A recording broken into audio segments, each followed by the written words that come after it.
Hey, and welcome back to my channel. I am Tia of TiaVFitness.com. On this channel, I talk about my love of fitness, workouts, my journey as a group fitness instructor, athleisure style, food, and any and everything that could contribute to living a healthier lifestyle. Today, I wanted to share with you one of my most favorite recipes as of late. If you follow me on Instagram, you probably already know what we're about to cook. It's so simple, so easy, so inexpensive. Literally anybody can make this. This is what I like to call flat tummy stew.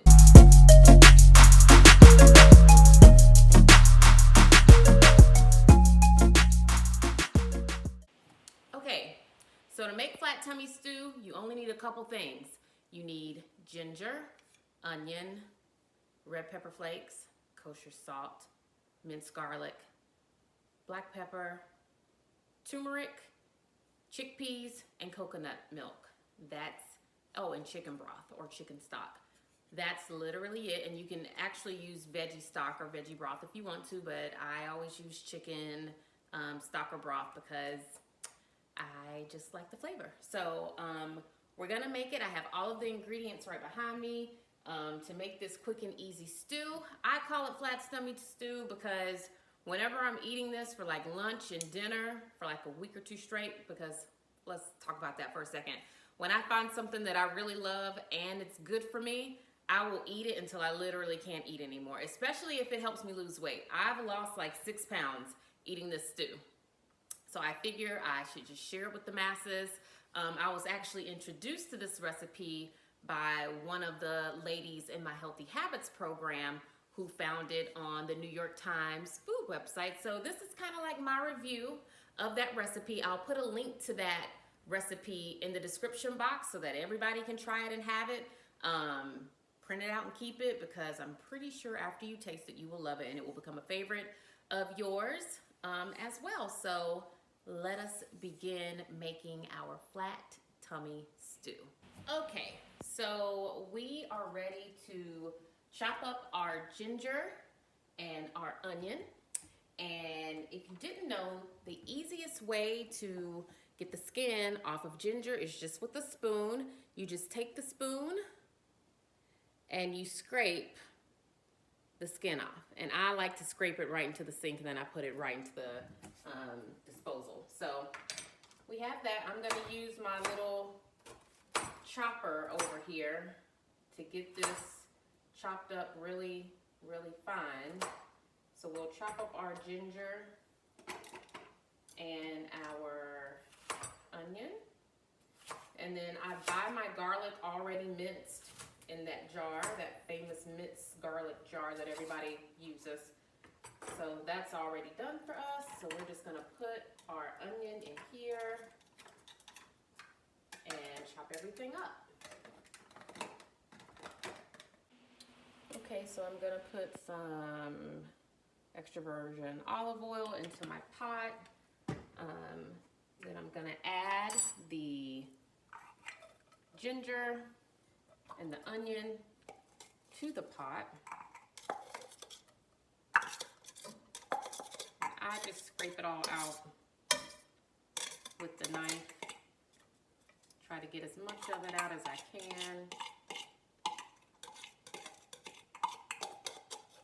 And this is the base of the stew. So you get that all in there. You'll take some of this, and this is the garlic that I was talking about. It's literally the one that everybody uses. You take that, and you know, we don't measure. We just say, here you go. Put some in there. Boop, boop, boop. There you go. All the garlic. Maybe a little bit more. Okay, so when we turn this on to start browning that and cooking that until everything is nice and translucent and delicious smelling.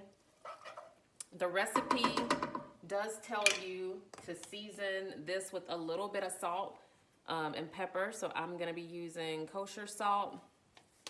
And I don't do a lot of salt. Let me tell you, with flat tummy stew, If you put too much salt, it's gonna be a wrap for you. And for the people who have made it before, you know exactly what I'm talking about. I have made it before with too much salt, and it just hits different and not in a good way when you over salt it. So I do a tiny little bit of salt at each time they tell you to salt it, because if not, by the time you add all that chicken stock or chicken broth, it's gonna be way too salty. So we're gonna let this brown, and then once that is done browning, we're gonna add our chickpeas. I use the Goya brand, so I'm gonna go ahead and drain and rinse these so that they'll be ready to go.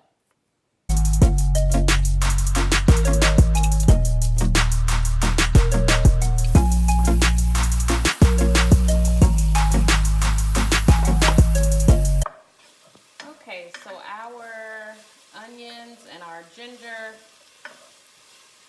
and garlic, it looks pretty good. It smells really, really good. So we are gonna go ahead and add our turmeric and our red pepper flakes to the pot.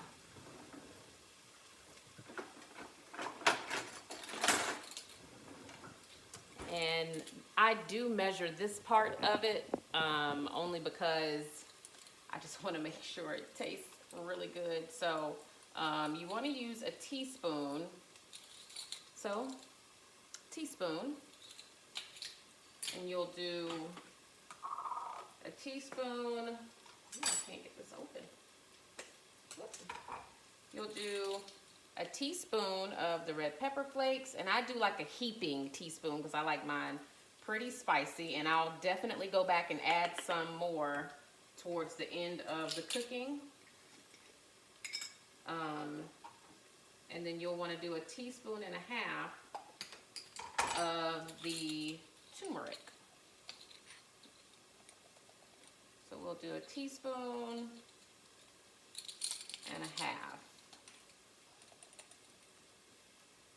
of the turmeric. And then we'll stir all of that together. Try to cover our base in the seasoning. Let it cook, cook, cook.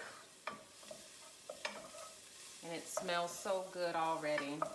Let's see if I can give you a little peek at what it looks like. So there you go. You see it's a pretty vibrant yellow color. And it smells amazing. So now we are going to add our chickpeas to the pot. So you add the chickpeas, and you hear them sizzle.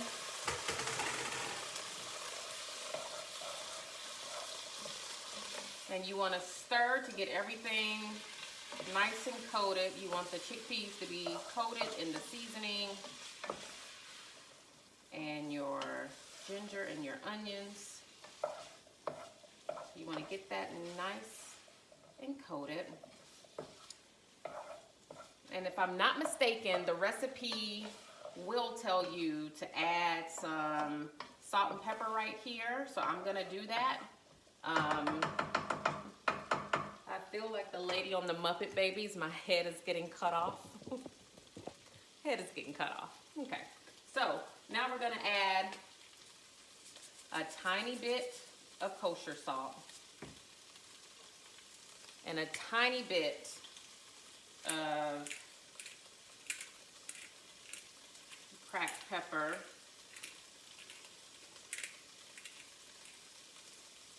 And now I let this cook until my chickpeas are crispy, a little crispy. And I kind of mash them a little tiny bit as I cook so that my stew will be nice and thick. So let's let you check out what that looks like. So there are the chickpeas, a beautiful yellow color. So we'll let these cook until they get nice and crispy, about 8 minutes. Pretty sure the recipe says about 8 minutes. I mean, I've made this so many times now that I kind of know verbatim what the recipe says, and I want to say they say cook these for about 8 minutes. So we're going to do that.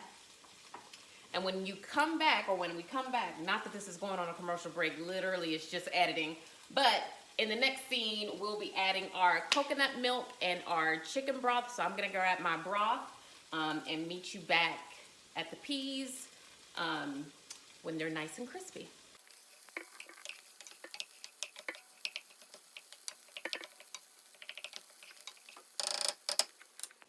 All right, so now it's time to add our coconut milk. I use this brand of coconut milk. I get it from Kroger. Literally, Goya is everywhere though. However, you get a better price on Goya products at Walmart. So, yeah, I'm gonna add this to the pot. The recipe calls for 2 cans of coconut milk. So there you go. And then we're gonna add 2 cups of chicken broth. I use Swanson's chicken broth. I feel like my lighting is like too much for the box, but I use Swanson's, and I always use either low sodium or no salt. So, you know, if you want to use the full flavored version, just watch out for how much salt you actually add to the pot. So it was enough left over in that one for me to get right at 2 cups. So we're gonna pour that in.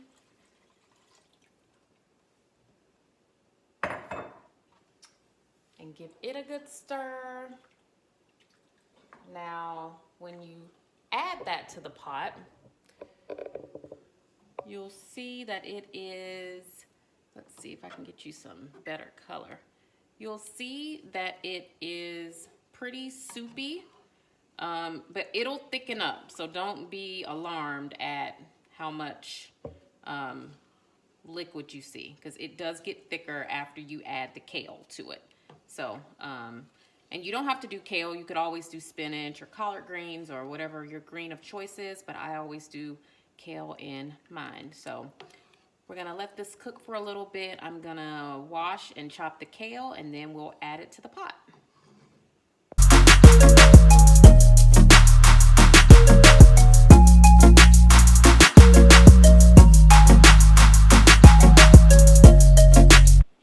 All right, so our stew has a nice rolling boil to it. And that's typically when I like to go ahead and add my kale once it's got a nice strong rolling boil. So let's go ahead and get some of this chopped up and get it into the pot. Now,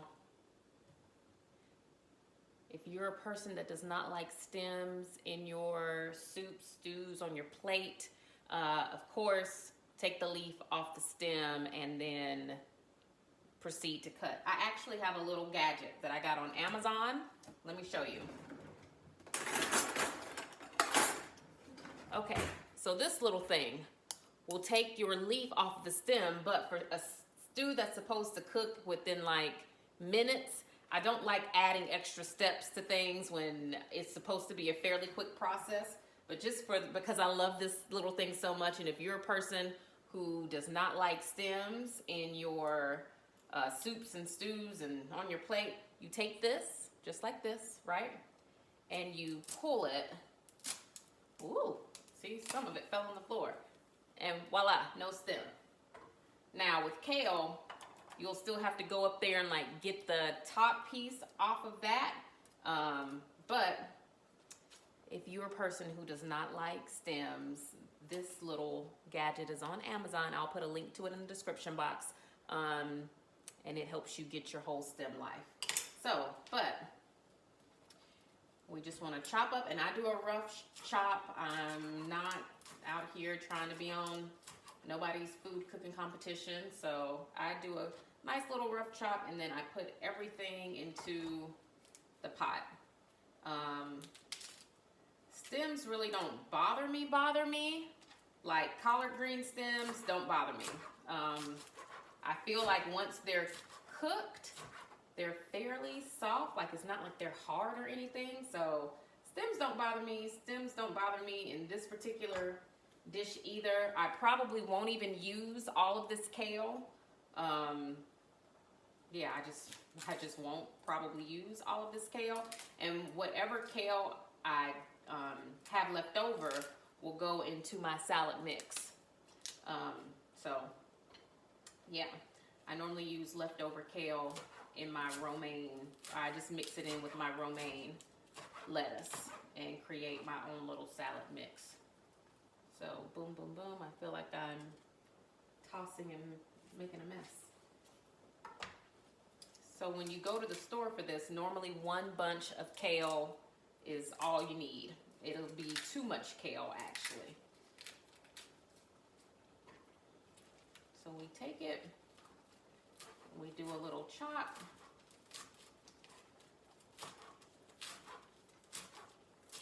This is super easy, super quick. I think the ingredients, depending on what store you buy your coconut milk from and your chickpeas from, but it's very inexpensive to make this meal, especially if you keep your spice rack stocked.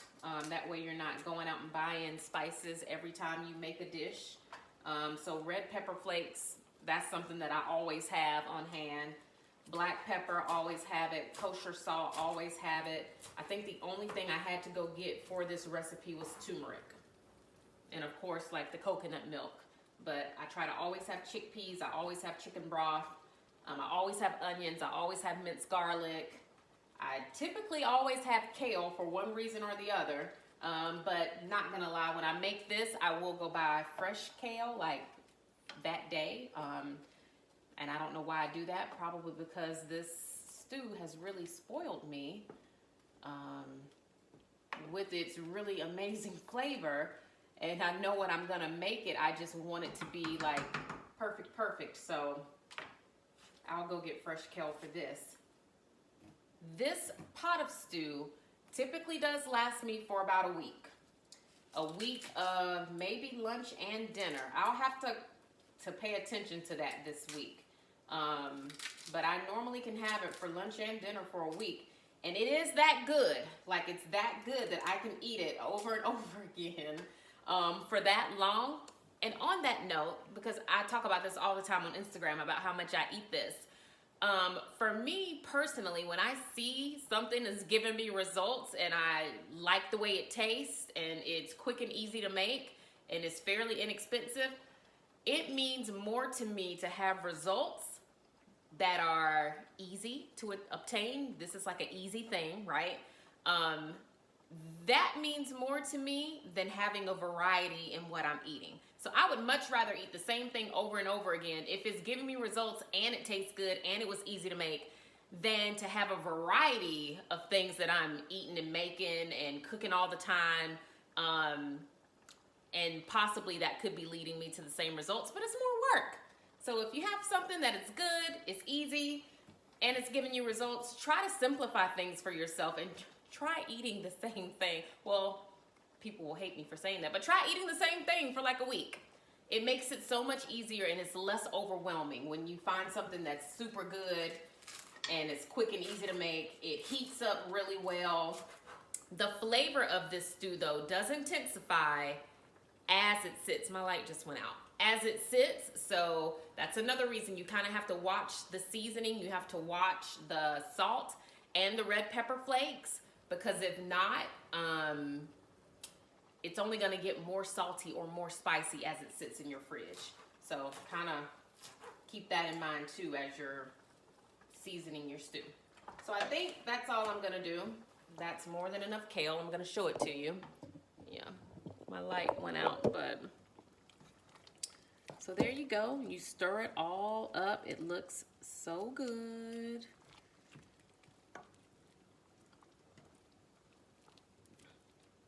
It looks delicious.